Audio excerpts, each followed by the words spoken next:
O sentido do texto, de acordo com Paul Ricoeur, é criado no jogo interno de dependências estruturais e nas relações com o que está fora dele. O texto não é nenhuma grande frase nem um montante de frases, antes se organiza com processos característicos de composição.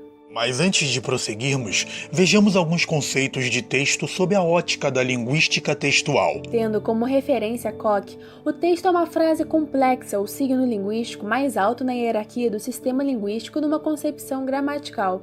Em uma concepção de base semiótica, temos o texto como signo complexo. Já numa concepção de base semântica, o texto é uma expansão de tema centrado na macroestrutura, enquanto numa concepção de base pragmática, a complexidade está no ato de fala, e temos uma espécie de discurso congelado, como produto acabado de uma ação discursiva, numa concepção de base discursiva.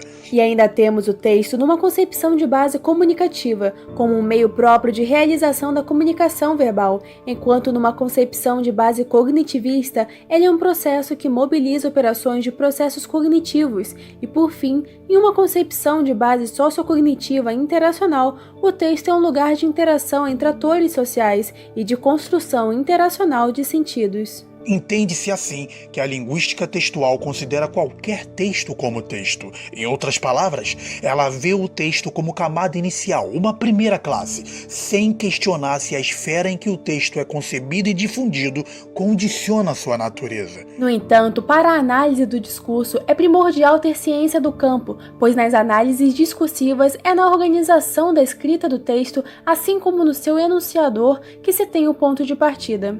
Mas é importante ressaltar que esse ponto de partida, que também pode ser ponto de chegada, é compreendido de uma forma peculiar, posto que o objetivo da análise do discurso é compreender como um texto funciona produzindo sentidos. Nas palavras de Eni Orlandi, o que nos interessa é o que o texto organiza em sua discursividade em relação à ordem da língua e das coisas, a sua materialidade.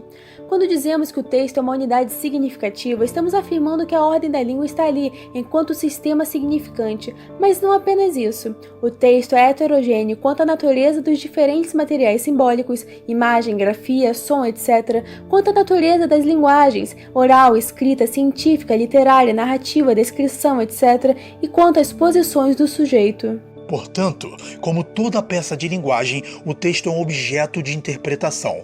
Essa é uma qualidade crucial para a análise do discurso, que tem como tarefa compreender como os sentidos estão nele e como ele pode ser lido. Logo, o texto não é tido como objeto final, mas como unidade que permite acesso ao discurso.